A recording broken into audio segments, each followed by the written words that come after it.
नमस्कार मित्रांनो, ठरलं तर मग या मालिकेच्या आजच्या भागात आता प्रियाची जी मावशी असते, म्हणजेच प्रिया जिच्याकडे लहानपणी राहत होती, त्या मावशीची आता एंट्री झाल्यामुळे महिप्त आणि नागराजने त्या मावशीला घेऊन साहिली प्रियासाठी एक मोठा ट्रॅप टाकलेला आहे आणि त्या ट्रॅपमध्ये आता प्रिया अलगतच अडकणार आहे. त्यामुळे आता प्रियाची इकडे आड तिकडे विहीर अशी अवस्था होऊन आता तीच जी तिला सांभाळणारी मावशी असते, त्या मावशीकडून आता जेव्हा प्रियाची ब्लॅकमेलिंग सुरू होते, तेव्हा मात्र आता प्रियाला पुन्हा एकदा चोरीसारखे प्रकार करायला लागणार असतात. त्यामुळे प्रियाला आता स्वतःच्याच घरात चोरी करायची कशी, हे सगळं आता तिला प्रश्न पडलेला असतानाच आता महिप्त आणि नागराजने प्रियाची कायमची हकालपट्टी व्हावी यासाठी हे सगळे डाव टाकलेले आहेत. आणि त्यामध्येच आता प्रिया अलगद अडकत असताना अश्विन समोरच प्रियाच्या भूतकाळातलं रहस्य कशा प्रकारे येणार आहे आणि अश्विन कशा प्रकारे प्रियाची साथ सोडत घरातल्या सगळ्यांना प्रियाबद्दलचं सत्य सांगणार आहे, हे आजच्या या ट्विस्टमध्ये पाहायला मिळेल. त्यामुळे व्हिडिओ अगदी शेवटपर्यंत नक्कीच बघा. तर मित्रांनो, आतापर्यंत आपण मालिकेत पाहत होतो की प्रिया ही अर्जुनने तिला अगदी अडकवल्यामुळे महिपच्या घरी जाऊन पोहोचलेली असते आणि तिला ते गाठोडं काही करून हवं असतं. त्यामुळे तिचे हे सगळे प्रयत्न सुरू असतात. परंतु महिप्त तर घरात नसतोच. महिप्त हा प्रियाच्या बाबतीतलं सत्य शोधण्यासाठी गेलेला असताना आता जी प्रिया ज्या मावशीकडे राहायची आणि ज्या बाईकडे प्रियाच्या वडिलांनीच तिला सोपवलेलं होतं, आता तीच बाई ही महिप्त आणि नागराजची मदत करताना दिसत आहे. महिप्तने तिला सांगितलेलं असतं की मला तू आता तिची सगळी माहिती सांगितलीस. मग त्या बाईचा तर प्रियावरती खूप राग आहे आणि ती बाई म्हणते की आता ती मुलगी जर माझ्यासमोर आली ना बबली, तर मग मी तिचं काय करेन माहीत नाही. मी तिच्या कानफाट पण खोडून टाकेन. मला तिच्या इतका राग आणि चीड आहे. त्यावेळेला मग आता महिप्त म्हणतो की ठीक आहे, मग तुमची इच्छा ना आम्ही आता पूर्ण करणार आहे. तुम्हाला तिच्याबद्दल राग आहे ना, ठीक आहे, मग तुम्हाला असं काहीतरी करायला मिळणार आहे ना, त्याने तुम्हाला खरंच खूप मोठा आनंद होईल. त्यावेळेला मग आता ती म्हणायला लागते की बोला ना साहेब, काय करायचंय. ती बबली माझ्या समोर येऊ दे, तिच्या मी झिंज्या उपटेन झिंज्या. तेव्हा मग महिप्त म्हणतो की त्याच्यापेक्षा भारी काम काहीतरी तुम्हाला करायचे आणि हो, त्याचे तुम्हाला मी पैसे पण देणार आहे.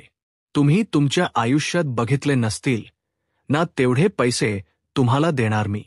कारण आतापर्यंत चोरीमारी लबाड्या करून तुम्हाला जितके पैसे मिळाले नसतील ना, तितके पैसे तुम्हाला मी आता देईन. हे ऐकल्यावर आता ती तर खूपच होते आणि म्हणते की वा वा साहेब, माझ्या तर आता दसऱ्याच्या आधीच दिवाळी आली वाटतं. तेव्हा मग ती तो सांगतो त्याप्रमाणे ती मावशी आता कामाला लागणार असते. तर इथे प्रिया ही टेन्शनमध्ये असते की काही करून महिप्तकडे माझं गाठोडं सेफ आहे. एकदा की महिप्त घरी आला की त्याच्याशी बोलून मला माझं गाठोडं व्यवस्थित ठिकाणी ठेवलं पाहिजे, नाहीतर खूप मोठा प्रॉब्लेम होऊ शकतो. तेवढ्यातच आता प्रिया कंटाळत असते आणि म्हणते की सारखे सारखे मला या अननोन नंबरवरून कोण बरं कॉल करत असेल. म्हणून प्रिया वैतागतच आता फोन घेते आणि फोनमधलं वाक्य ऐकल्यानंतर तिला इतका जबरदस्त धक्का येतो की ती तशीच स्वतःच्या घरातून कोणालाही न सांगता बाहेर पळत निघालेली असते. आणि खरं तर महिप्तने आता पूर्णपणे त्या मावशीला ट्रेंड करून ठेवलेलं असतं की प्रियाच्या बाबतीत काय करायचं आहे ते. त्याच वेळेला मग आता प्रियाचा तो तिला आत्ताचा खोटो देतो आणि म्हणतो की हे बघ, ही आहे बबली. तेव्हा मग तिला पाहिल्यावरती आता त्या मावशीला तर धक्काच बसतो आणि ती म्हणते की ही बबली लहानपणीची ही कशी श्रीमंत घरातल्यासारखी वाटते. तेव्हा मग आता महिप्त आणि नागराज तिला प्रियाचं सगळं सत्य आता सांगतात. ती कशा प्रकारे आम्ही तिला तन्वी किल्लेदार बनवून तिला कुटुंबात पाठवली. किल्लेदार म्हणजेच मोठ्या कुटुंबाच्या मोठ्या वकिलाच्या घरामध्ये. आणि ती मुलगी आता त्या घरामध्ये राहते. परंतु आमच्याच नाकात तिने दम करून ठेवलाय. त्यामुळे आता तिची आम्हाला चांगलीच धिंड काढायची गाढवावरून. म्हणूनच आता हे सगळं झाल्यानंतर मावशी म्हणते की ठीक, चालेल. तुम्ही म्हणताय साहेब, तसंच होईल. तसंही त्या बबलीच्या बरोबर माझी जुनी दुश्मनी आहे. लहानपणी माझे पण पैसे पळून घेऊन गेली ती. आता ना सगळे तिच्याकडे व्याजासकट मी चुकते करणार आहे एवढ्या सगळ्या वर्षांचे. तेव्हा मग तो म्हणतो की ठीक आहे.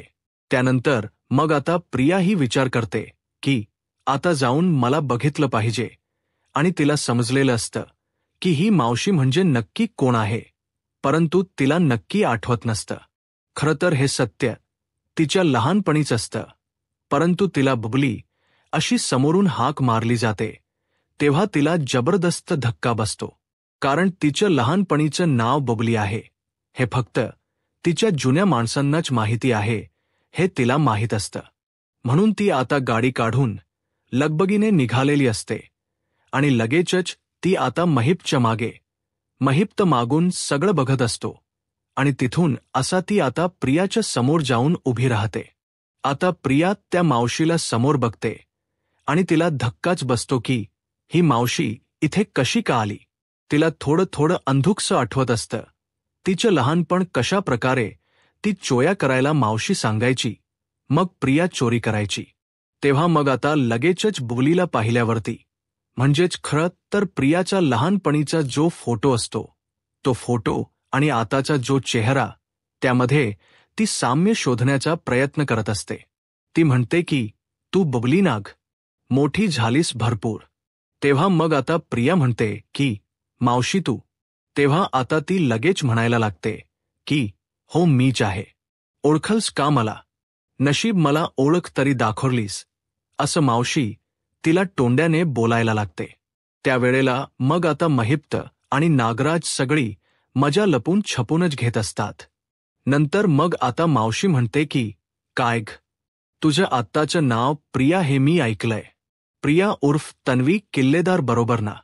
असं म्हटल्यानंतर आता प्रियाला जबरदस्त 440 व्होल्टचा झटकाच लागतो. ती विचार करू लागते की या म्हातारीला कसं काय माझं आत्याबद्दलचं सगळं माहितीये, म्हणजे हिचं नेटवर्क एकदम स्ट्रॉंग दिसतंय. हिला हे सगळं माहीत कसं, असा विचार आता ती करत असते. आणि त्याच वेळेला मग प्रिया म्हणते की काय म्हणजे तुला हे सगळं कसं काय माहिती? तेव्हा ती म्हणते की तुला काय वाटतंय की सगळ्यांना फक्त उल्लू तूच बनवू शकतेस का? अख्ख्या जगाला गंडवण्याचा कॉन्ट्रॅक्ट काय फक्त तू घेतलंस का? अगं तुझ्याही वरचढ कोणीतरी असू शकतं, हे तुझ्या लक्षात कसं आलं नाही? तुझा भूतकाळ हा इतका भयानक आहे की तू कितीही चांगलं करण्याचा प्रयत्न केलास, कितीही चांगले मोठे मोठे डल्ले टाकलेस ना, तरीही तुझा भूतकाळ काही तुझी पाठ सोडणार नाहीये. आणि एकच आहे की भूतकाळामधली तू माझी बबली आहेस आणि तू चोया करणारी बबली आहेस, बरोबर? जिची पोलीस स्टेशनमध्ये कंप्लेंट पण आहे. भरपूर चोया केल्यास तू, बरोबर की नाही? तेव्हा मग आता प्रियाला जरासा घामच फुटायला लागतो. ती म्हणते की हो, ते पण काही असेल, पण ते माझा भूतकाळ होता. पण आता मी अशी नाहीये. मी खूप चांगली आहे आणि मी आता एका चांगल्या घरामध्ये आहे आणि मला एका चांगल्या कुटुंबाने स्वीकारलंय खरं तर. त्यामुळे ना, मला प्लीज आता मावशी तू त्या सगळ्यामध्ये अडकवू नकोस. मला ते सगळं काही आता आठवायचं पण नाहीये. माझा लहानपणीचा जो भूतकाळ होता त्यामध्ये प्लीज मला घेऊन जाऊ नको, असं मुद्दामच साळसूतपणाचा आव आणत प्रिया ही मावशीला बोलून दाखवत असते. मावशी म्हणते की अच्छा, बापरे, काय म्हणती ही बया, म्हणजे साळसूतपणाचा किती तो आव आणायचा. मला म्हणते की मला लहानपणीचं काही आठवायचं नाही, पण आता तू काय करते? आता पण तर तू चोरीच करतेस ना? तेव्हा मग प्रिया म्हणते की चोरी कसली चोरी? काय बोलतेस तू? तुला तुझं तरी कळतंय का? तेव्हा मग ती म्हणते की हो अगं, चोरी म्हणजे दुसऱ्यांच्या अस्तित्वाची चोरी करतेस ना तू. अगं तू तर ती मुलगी नाहीये, परंतु ते बनून तू त्या घरात राहते. तुझं नाव प्रिया आहे, परंतु तू काय करते तर तू तन्वी किल्लेदार बनून त्या वकिलाच्या घरात राहतीयस नाग. म्हणजे त्या रविराज किल्लेदाराच्या घरी तू तन्वी नाहीयस, बरोबर ना? तू तिची ओळख चोरली आहेस. आता हे ऐकल्यानंतर आजूबाजूच्या बायका जरा ऐकत असतात. तेव्हा मग प्रिया म्हणते की अगं जरा हळू बोल, काय मोठमोठ्याने ओरडती. तेव्हा मग आता लगेचच प्रियाला ती म्हणते की का आता कसली तुला भीती वाटायला लागली? म्हणजे मगाशी तर मला तू मारे सांगत होतीस की तू खूप चांगली आहे, आता तू चोरी करत नाही. परंतु आता तुझं चोरी करण्याचं पॅटर्न बदललंय. म्हणजे तू काही वस्तू किंवा पैशांची चोरी करत नाहीस, तर तू एखाद्या नवीन मुलीचीच स्वतःचा कॅरेक्टर लावून चोरी करतेस ना. म्हणूनच मला हे सगळं माहीत पडलंय. तुझ्याबद्दलचा सगळा A to Z अभ्यास करून मी आले बरं का, असं मावशी तिच्या स्टाईलमध्ये बोलते. तेव्हा मग आता मावशीला प्रिया म्हणते की हे बघ, मला माहिती आहे की तुझा ना माझ्यावरती राग आहे. मी लहानपणी पळाले होते ना, बरोबर ना? म्हणूनच ना. पण मावशी प्लीज असं करू नकोस. मला माहिती आहे, पण प्लीज असा त्रास आता तू नको ना देऊ. जे झालं ते झालं. मी लहानपणी तुझ्याकडे होती. खरं तर हो तर मी तुला थोडेसे आता पैसे देते. परंतु प्लीज माझा पाठलाग सोड आणि हे सत्य कोणाला म्हणजे कोणाला नाही समजलं पाहिजे. मी तुला ना हवं तर पैसे देते. मग लगेचच मावशी तिला म्हणते की काढ मग पैसे.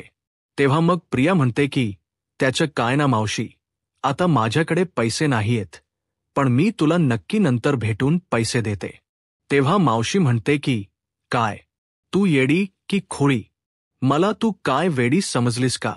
अगं अख्खं लहानपण तुम्हाला कामाला लावण्यात गेलं माझं, आणि मला शानपणा शिकवणार तू? मला सांगणार खोटाडी प्रिया. तेव्हा मग आता ती म्हणते की अगं गप्प बस. मला बबली अशी सारखी हाक मारू नकोस. इथे आजूबाजूला जर कोणी ऐकलं तर प्रॉब्लेम होईल. तेव्हा मग आता लगेचच ती म्हणते की हो ना, ऐकलं तर प्रॉब्लेम होईल ना.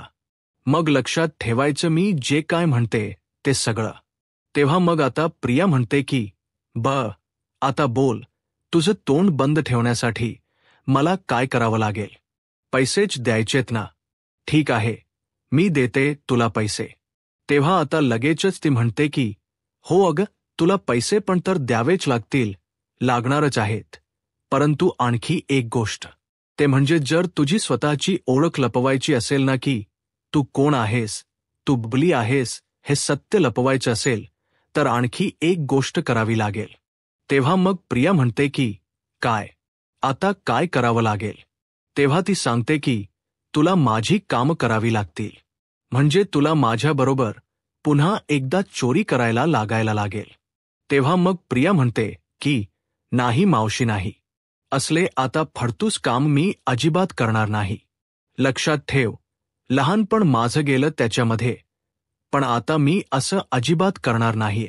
असं म्हटल्यावर आता ती प्रियाचं सानकन कानाखाली वाजवते आणि म्हणते की तुला काय वाटलं, तू हे सगळं सहजासहजी सोडू शकशील का? अजिबात नाही. लहानपणी जे माझे पैसे तू चोरलेस ना, सगळ्या गोष्टी केल्यात, त्याचा आता मी बदला घेणार आहे. लक्षात ठेव, तू जर या सगळ्या गोष्टी केल्या नाहीस, पुन्हा एकदा माझ्यामध्ये सामील झाली नाहीस ना, तर बघ मी काय करते. आणि हो, आता एक गोष्ट करायची, तू मला पैसे तर द्यायचे, परंतु तू ना हळूहळू तुझे जे किल्लेदाराच्या घरात राहतेस ना, त्या घरातल्या सगळ्या हळूहळू वस्तू चोरून माझ्या ताब्यात द्यायच्या आहेत, आणि तिथली चोरी करून तुला माझ्याकडे पैसे द्यावे लागतील. वेगळे पैसे तुझे आणि तिकडचे पैसे वेगळे असं करून तुला करावं लागेल. नाहीतर बघ मी तुझं काय करते. तू स्वतःची ओळख लपवत फिरतेस ना, म्हणजे तू बबली आहेस हे कोणाला सांगत नाहीयेस, शिवाय एका मुलीची ओळखही लपवून ठेवतेयस. ठीक आहे, काही झालं तरीही मी ते एक नक्कीच करू शकते, ते म्हणजे की ते अर्जुन साहिली आहेत ना, त्यांना जाऊन मी तुझं सगळं सत्य सांगू शकते बरं का. आता हे ऐकल्यानंतर तिला तर जबरदस्त धक्काच बसतो. म्हणजे अर्जुन सायलीबद्दल पण हिला माहिती आहे. म्हणजे ही म्हातारी किती अभ्यास करून आली आहे. तेव्हा आता लगेचच प्रिया म्हणते की मावशी मला सांग. अगं आम्ही लहान होतो तेव्हा तर तू इतकी हुशार नव्हतीस, परंतु आता आता तुला ही सगळी माहिती सांगितली तरी कोणी आमच्याबद्दल म्हणजे माझ्याबद्दल की मी हे सगळं करते. तेव्हा मग ती म्हणते की तुला त्याच्याशी काय घेणं देणं आहे. मला तू एकच गोष्ट सांग की तू हे करणार आहेस की नाही. असं म्हणून ती आता प्रियाला ट्रॅपमध्ये अडकवण्याचा प्रयत्न करत असते. तर इथे अर्जुन आणि सायली यांना एक गोष्ट मात्र चांगली समजलेली असते की प्रियाने गाठोड जे आहे ते महिपच्या घरी ठेवलेलं आहे. मग आता अर्जुनला असं वाटतंय की जे तन्वीचं गाठोड आहे ते गाठोड त्याला सापडलं, म्हणजेच त्यांच्याच रूममध्ये, प्रियाच्या रूममध्ये, आणि जे खरं साहिलीचं गाठोड आहे ते महिपच्या खोलीमध्ये आहे हे त्याला आता लक्षात आलेलं असतं. त्यामुळे आता सायली आणि अर्जुनने ठरवलेलं असतं की काही झालं तरी हे गाठोड्याचा शोध घ्यायचाच आहे आणि जे खरं गाठोड आहे ना ते गाठोड आपण आता महिपच्या खोलीतून शोधायचं. म्हणजेच महिपतकडे ते गाठोड आहे तर कधी ना कधी तरी महिपच्या घरी छापा टाकायचा. जसं साक्षीबद्दल पुरावा मिळवला होता ना तसाच पुरावा आता सायलीच्या गाठोड्याबद्दल मिळवायचा असं अर्जुन आणि साहिली या दोघांनी ठरवलेलं असतं. आणि अर्जुन ठरवतो की काही झालं तरीही प्रियाच्या विरोधात पूर्णपणे जे काही पुरावे मिळत आहेत ते पुरावे आपण शोधण्याचा प्रयत्न करायचा, जेणेकरून प्रिया आहे ती चारी बाजूने अडकली पाहिजे आणि तिला कुठेच सुटका नाही मिळाली पाहिजे, असं आता अर्जुन हा तिला सांगत असतो. म्हणूनच आता अर्जुन सायली हा प्रियाच्या विरोधात पूर्ण ट्रॅप रचण्याचा विचार करत असतात. तर इथे मात्र प्रिया वेगळ्या संकटामध्ये असते. आता प्रियाला इकडे आड तिकडे विहीर असं झालेलं असतं. मावशी तिला म्हणते की आलं का तुझ्या लक्षात, लहानपणी काय काय करायचीस, कशा चोयामाया करायचीस, कसा त्रास द्यायचीस, आणि एकदा तर तू एका माणसाला मारण्याचा पण प्रयत्न केला होतास, आठवतं ना. म्हणजे त्या माणसाला तू डोक्यात काहीतरी घातलं होतंस आणि नंतर मग तुझ्यावरती पोलीस कंप्लेंट झाली होती, बरोबर की नाही चोरी करता. तेव्हा मग आता प्रिया घाबरते ते आणि म्हणते की नाही, या म्हातारीने जर माझ्या विरोधामध्ये तोंड उघडलं तर माझी पूर्ण वाट लागू शकते. त्यामुळे मला आता काहीतरी केलं पाहिजे, हिचं तोंड मला बंद केलं पाहिजे. म्हणूनच आता प्रिया ही तिच्या पाया पडायला लागते आणि म्हणते की मावशी मावशी, हे बघ आता ना, तू कोणालाही काही सांगायचं नाही. तुला पैसे पाहिजे ना, मी देते, आणि किल्लेदाराच्या घरातून काय चोरी करायची. अगं मी तुला पैसे तर देते ना, मग कशाला चोरी करायची. तेव्हा ती म्हणते की हो, चोरी तर करायची. तुझ्याकडचे जे पैसे ते पण द्यायचे आणि त्या किल्लेदाराच्या घरात पण तुला चोरी करावी लागेल, आले का लक्षात. म्हणजे त्यांच्या ज्या काही महागड्या साड्या असतात, दागिने असतात, महागडे, ते सगळे मला हवे आहेत. आता प्रिया विचार करते की बापरे, म्हणजे मला स्वतःच्याच घरामध्ये चोर बनावं लागणार आहे. काय करू मी. प्रियाला आता काही समजे असं झालेलं असतं. काय करू काय नाही तिला आता काहीच समजत नसतं. फक्त टेन्शन आलेलं असतं की या सगळ्या गोष्टी मी कशा पार पाडू आणि काय करू. म्हणूनच आता प्रिया विचार करत असते की आता जर या म्हातारीला मी नाही म्हणाले तर मात्र ही माझ्यासाठी मोठा प्रॉब्लेम करून ठेवेल. त्यामुळे काही करून हिला मला हो असं म्हटलंच पाहिजे आणि या सगळ्या गोष्टी या तिच्या समोरून कबूलच करून घेतल्या पाहिजे, असं प्रियाने आता विचार केलेला असतो. त्यामुळे मावशी विचार करते आणि म्हणते की काय बोलती तू, काय विचार करती, लवकरात लवकर सांग मला, नाहीतर मग मला माझं पुढचं पाऊल उचलायला मग दाखवते तुला मी कशी आहे ते. आणि तसंही तुझे आईबाप आहेत ना, त्यांच्याकडे मला जायला उशीर लागणार नाही. त्यांना पण जाऊन सांगते की ही मुलगी म्हणजे तुमची सोन्याची अंडी देणारी कोंबडी आहे. म्हणजे त्या 4 मुलींपैकी 5 मुलींपैकी तू 5वी आहे नाग. मग आता 5वी अंड देण्याची कोंबडीही त्यांना सापडलीच पाहिजे. तेव्हा मग आता हे सगळं होत असताना अश्विन तेवढ्यातच तिथे आलेला असतो आणि अश्विन त्यांचं ते बोलणं अगदी असं दुसरंच ऐकतो.